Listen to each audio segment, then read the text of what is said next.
I think you need to get to the end of the week to fully unwind. Okay. And just remember that it's just lunch and dinner. You're not saving lives. Are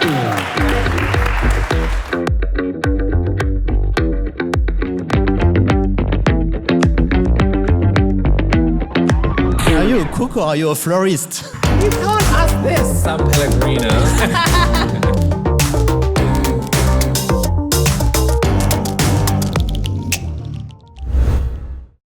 Tonight I have two excellent chefs who are actually both full of virtues. One studied English literature, did her thesis on Virginia Woolf and started a fund for young women.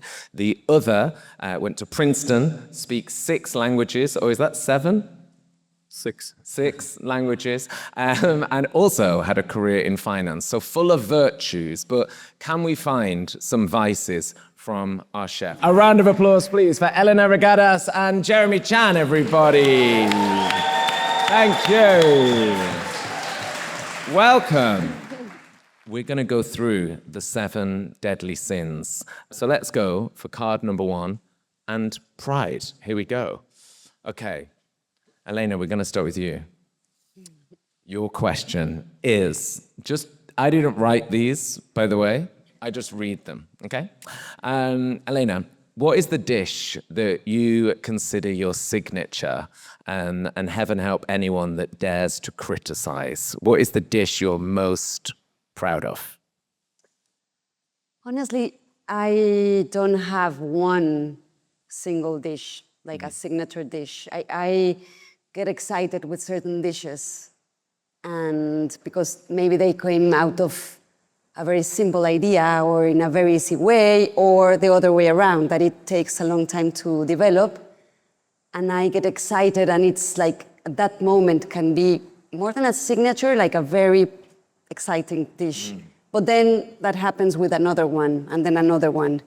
And then maybe the guests start to develop one that can be very well known, and then become a signature. But it's another relation I have with those dishes. Yeah. Like that at that moment is no longer my dish. Like, it's the guests, the one that make them theirs. Yeah. Jeremy, we're going to get your pride card. Your question for you, okay, Jeremy, is this.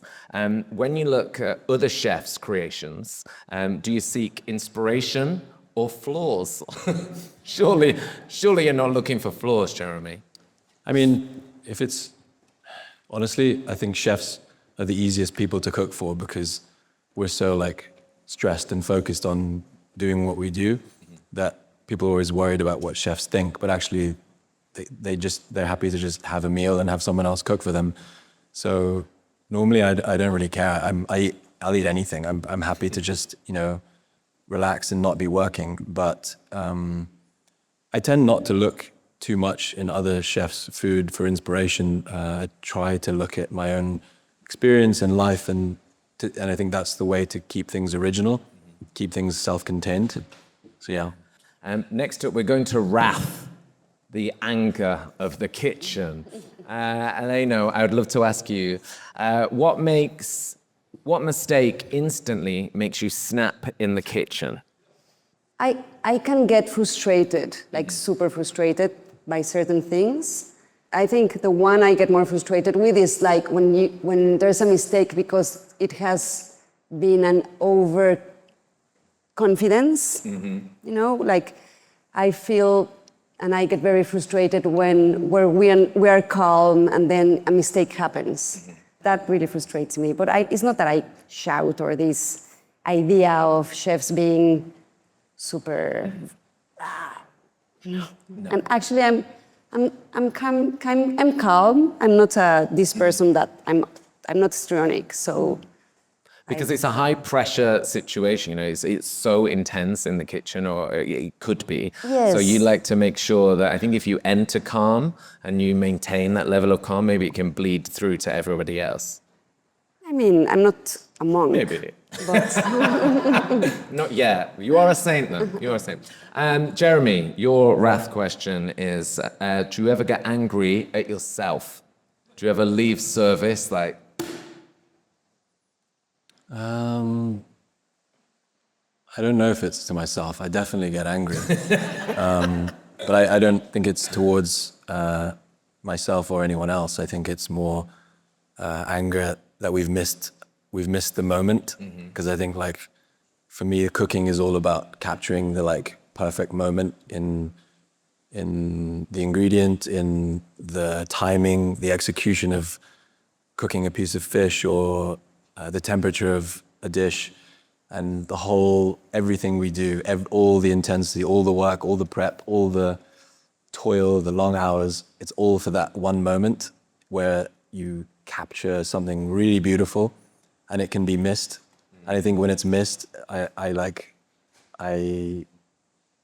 crumble a bit inside. I get very, very upset. But it's not towards anyone. It's more towards the feeling that I've missed something in life, you know, something beautiful acted. How do you get over something like that after service? You know, it's high octane hours in the kitchen. How do you both, you know, unwind after service? Well, sometimes you don't. It just winds up. Right. And That's good. And you keep winding up for weeks and months and years, and then I think you need to get to the end of the week to fully unwind. Okay. And just remember that it's just lunch and dinner. You're not saving lives. But you also need to have that frustration to keep the standard and keep the beauty alive. Yeah. It's a delicate balance for sure, for sure. And okay, we're gonna head on to sin number 3. We're going for lust now, everybody. Elena, it's an erotic question. What is more erotic for you, cooking or watching somebody eat? Reminder, again, I didn't write these questions. I just read them. So, what would you say is more erotic, cooking or watching somebody eat? It can be a short answer if you want.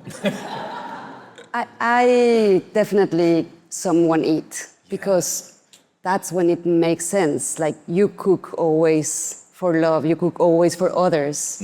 So it's always, when it happens, when you make someone excited about something you cook, that's the most intimate thing.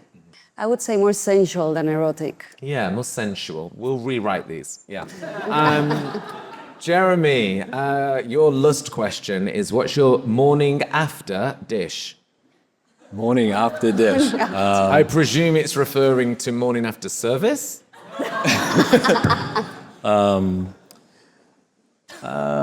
Probably Birka muesli. Oh, it sounds yes. really boring, but I've been really into making soaked oats with my team. Okay. So yeah, I kind of live by soaked oats. That's what I have every day. Yeah, so pretty Spartan and pretty utilitarian, not very erotic. I like that though. No nonsense. No nonsense, yeah. Eat that and get to the kitchen. Okay, we're gonna go to sloth. Something that I think maybe you guys have not experienced, but let's see. Even surely a chef has a lazy day. And Elena, when was the last time you simply did not feel like cooking? What about on a day off? Are you in the kitchen or are you ordering takeaways? Sometimes, I mean, in days off, I like to eat an avocado and some salt sometimes. You know, when I just want something super simple, and maybe even staying in bed or having a, you know, like an avocado and a tea and just staying in bed and reading and staying there for hours. It's what I You need love. to, yeah. Yes, and I love it and I enjoy it so much. And Jeremy, your sloth-based question is, what bores you more in the kitchen today? Repetition or perfection? Actually, neither really, to be honest. I find the repetition aspect of the kitchen the exciting aspect, because it's never the same. There's always something like slightly different. And I really fell in love with the discipline of repetition and this idea that, you know, cooking something once perfectly is not actually a skill. The skill is having the stamina to do it over and over and over again. And something I try and talk to my team about, because I can see them getting bored doing the same dish. But that's life as a chef. Like it's not about doing something once well, it's about doing it perfectly over and over again. So I think that's how I feel about it. There's no boredom. It's quite the thrill of the mechanic of it. Okay, we're going to go on to quite a chefy one. Greed is what we're going to do next. The greed question, Elena, is how much does an idea really cost? When you're thinking about an idea, you're developing it, sustainability, research, how much are we talking? It depends. Some ideas take months and maybe never happen and never emerge. And they cost in terms of time, in terms of energy, in terms of going back and forward. Of course, in terms of ingredients. And then there's some ideas that just flow much more easy and quicker and without. And I usually feel the ones that don't cost that much are the best ones. Like when you start to feel it's costing too much, I prefer to leave it and not force it that much. Or maybe I come back again later to them. But it's the ones that just naturally happen tend to work. Okay, Jeremy, your greed question. What is, or is there, a luxury ingredient that you use only because it sells well? Because we see trends sometimes in food where things are like, oh, everyone should use this. I don't think so. I think if I were to use it because it sells well, is the day that I would want to give up cooking, because that would be, I think there are things that I see could potentially sell well, but I first need to find some form of beauty or flavor in it that appeals to me. But I think that's something that I'll never give into. That's the correct answer. Yeah. I think that is the correct answer. Okay, shall we go on to envy? It feels like we should do envy. Okay. Elena, we want to know, when you see, if you go to a restaurant maybe, you see a perfect dish, do you feel admiration or irritation? Be honest. I feel admiration. Yes, correct. Most of the times. But sometimes, rarely, but sometimes I confess, I feel like, why it didn't occur to me? Like when you see something that it's maybe that you really feel close to, but then it's someone else's idea. Yeah, or something simple. You're like, oh, I could have. Yes, and of course, it makes so much sense. Yeah. It's not envy, but it's like, it's like. I felt that. I felt that feeling. Okay, Jeremy, your envy-based question. Wow. Okay, I think this is too spicy to ask. This question. If you could erase one restaurant from the world, which would it be? You can't ask this, San Pellegrino. We can't ask that, can we? No. Do you want another one? I'm happy to answer. But No, you are not. Are you? Only Jeremy. I'm joking. Come I'm on. joking. Would you actually? Come on. I had to think about it. I'm sure I Okay, could find something. here's a better one. We'll think about it. Yeah. Yeah, that'll be an I extra can get to it. special episode. Okay, Jeremy, let's ask you this instead. That's too harsh. What dish by someone else have you had that you wished had your name on it? Is there anything that sticks in your brain that you just feel like, wish that were mine? I think I've never had that problem because there's been dishes that I've eaten which I think are mind-blowing, and I find it upsetting, not because I want to have that person's style, but because they have so much style that's defined and unique. Final sin. Here we go. Gluttony. Elena, what is the dish you would eat until it hurts? Do you have a favorite food that you're like, that could just keep on coming? There's many. Yeah. Give us the top 50.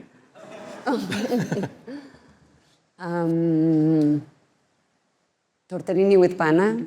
Yes. That's one. But and really makes me feel. Yeah.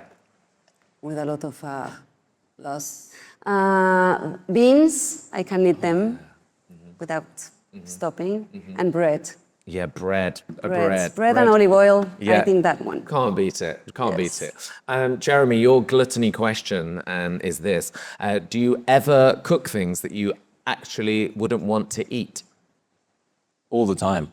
Because I heard you sometimes don't taste your dishes, or you always don't taste them. I never taste them. You never taste them. Never taste them. So what's the thinking behind this? I don't honestly. I enjoy the act of cooking, and it's a very like thoughtful, engaging process. Like the construction, the organization behind it, the creativity. It's so intense. It's such an intense amount of energy that you're pouring into something. But it's not something I personally want to eat. It's almost like it's like a production. It's something that you're giving to other people, and so the idea of it coming back to me just doesn't seem appealing to me. It's not that it's unappetizing. It's more like it's a game, and I'm trying to please people through this kind of release of energy and creativity. So it's so much outpouring of energy that I kind of don't want to face it on the other side. Let it go. Let it go. Well, guys, thank you so much for joining us. Thank you. A round of applause. Elena and Jeremy, everybody. Thank you, guys. That was really great.